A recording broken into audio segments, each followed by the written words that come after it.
কাল শান্তি বৈঠকের আগেই ফের ইরানে হামলার হুঙ্কার ডোনাল্ড ট্রাম্পের। সেরা অস্ত্রে ঠাসা যুদ্ধজাহাজ পাঠানোর হুঁশিয়ারি দিয়েছেন আমেরিকার প্রেসিডেন্ট। আমেরিকার প্রেসিডেন্টের ইরানের সেনা ট্রিগারে হাত দিয়ে বসে আছে, পাল্টা হুঙ্কার দিয়েছে তেহরান।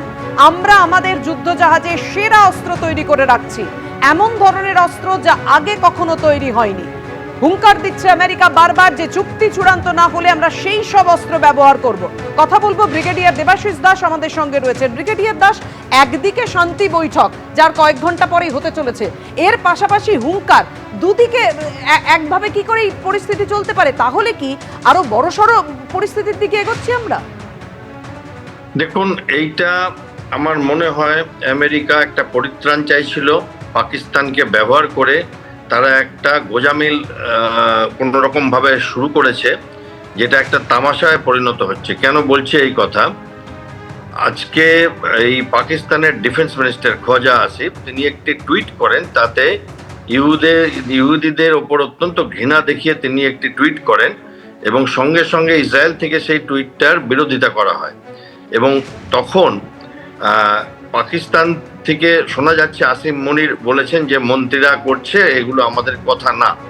এই খোজা আসিফই কিছুদিন আগে, আপনি যদি মনে রাখেন, কলকাতাকে টার্গেট করবে বলেছিলেন।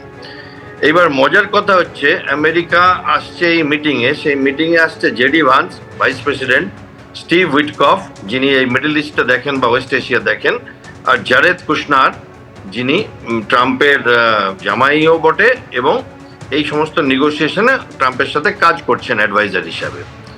মজার কথা হচ্ছে, যখন উনি ইহুদিদের নিয়ে পাকিস্তানের সর্বোচ্চ পর্যায় থেকে বিষোদ্গার করছিলেন, যখন ইহুদি আর ইরানদের একখানা মিটিং হবে, তখন এই স্টিভ উইটকফ আর জারেদ কুশনার দুজনেই কিন্তু ইহুদি। এবার আসছে দ্বিতীয় কথায়, লেবাননকে এই ট্রিটির মধ্যে আছে, এই ভুলটা বুঝিয়েছিল পাকিস্তান ইরানকে, যতটুকুনি আমি বুঝতে পারছি।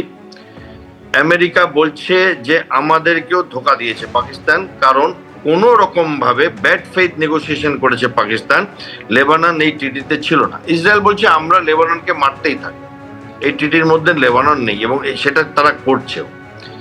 এখন অবধি আমি জানি না ইরানের কোনো রিপ্রেজেন্টেটিভ বা ইসরায়েলের কোনো রিপ্রেজেন্টেটিভ ওখানে পৌঁছাবে কিনা, পুরো পৃথিবীর কেউই জানে না, এখনো 100% শিওর না।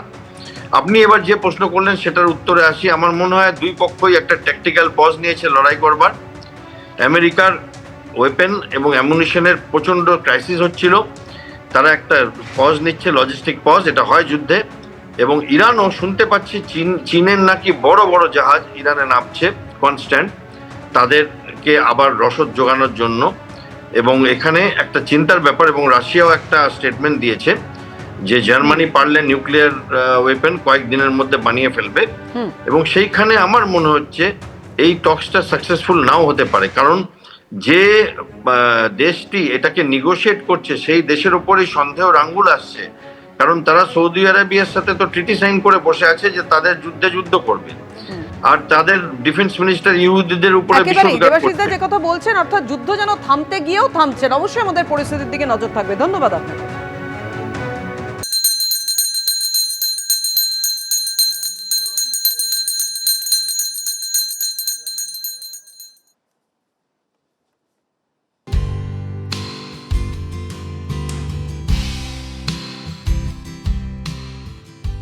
একদা রাজনৈতিক গুরু সুভাষ চক্রবর্তীর স্ত্রী রমলা চক্রবর্তীকে হারিয়ে 2009 সালে বিধানসভায় প্রবেশ, তারপর 2011, 2016, 2021 হ্যাট্রিক। এবার নজরে 26, একেবারে 4 মারতে চান সুজিত বসু। সেই লক্ষ্যে রবিবার শুরু করলেন প্রচার।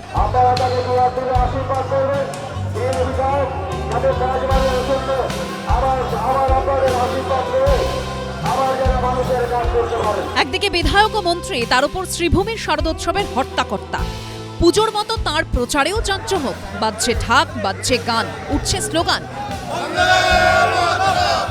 হাতে হাতে প্রার্থীর কাট আউট, ওপর থেকে মাথায় পড়ছে ফুলের পাপড়ি, ফুল মালা টিপ পরিয়ে প্রার্থীকে বরণ করছেন স্থানীয়রা।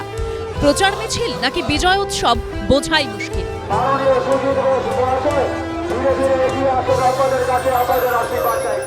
প্রচুর মানুষ রাস্তায় নেমেছে, আর এটুকু বলতে পারি এই মিছিল দিকে প্রমাণ করছে যে আবার তৃণমূল সরকার হবে এবং সুজিত বসু জিতবে।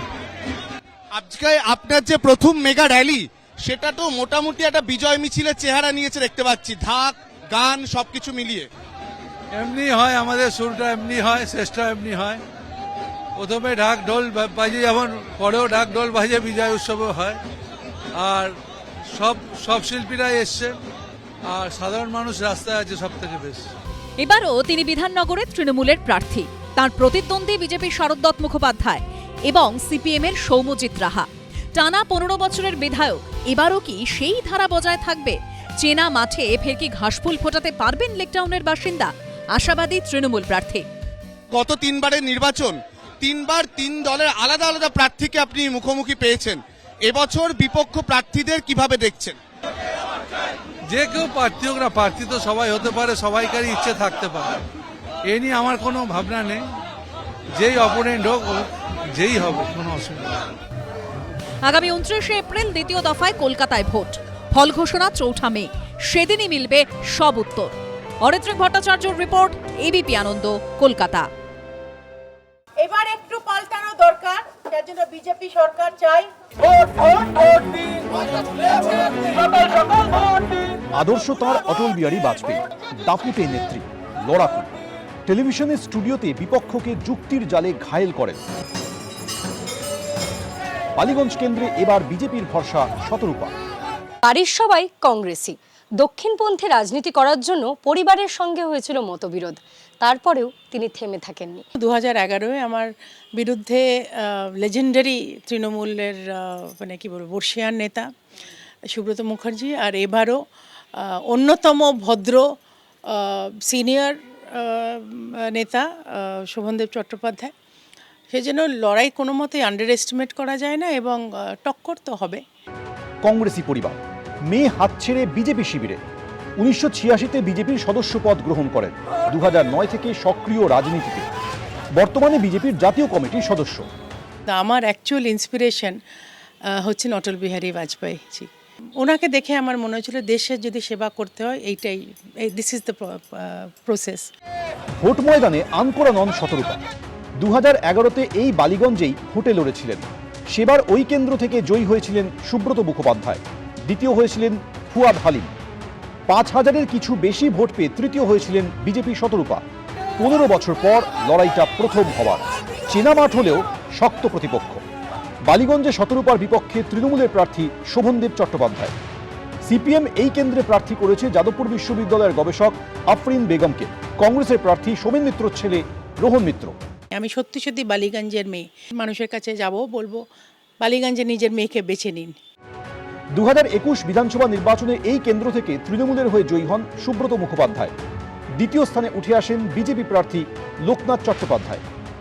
2021-এর বিধানসভা ভোটের 11.5 মাস পর বালিগঞ্জ কেন্দ্রে উপনির্বাচনে জয়লাভ করে তৃণমূল। তবে তৃতীয় স্থান থেকে দ্বিতীয় স্থানে উঠে আসে সিপিএম। 11 মাসের মধ্যে তৃতীয় স্থানে চলে যায় বিজেপি। এবার কি হবে? এবার পদ্মফুল এখানেই ফুটবে। এবার সরকার গড়তে বালিগঞ্জ থেকে সেই পদ্মফুল আমরা মাতুব্বরের হাতে তুলে দিতে পারবো। তৃণমূলের শক্ত ঘাঁটি বালিগঞ্জ। বিপক্ষে পোড় খাওয়া রাজনীতিবিদ থেকে তরুণ তুর্কিরা। বালিগঞ্জের মাটিতে কি এবার গেরুয়া আবির উড়বে? উত্তর মিলবে 4 মে। ঐশী মুখোপাধ্যায় রিপোর্ট, এবিপি আনন্দ, কলকাতা।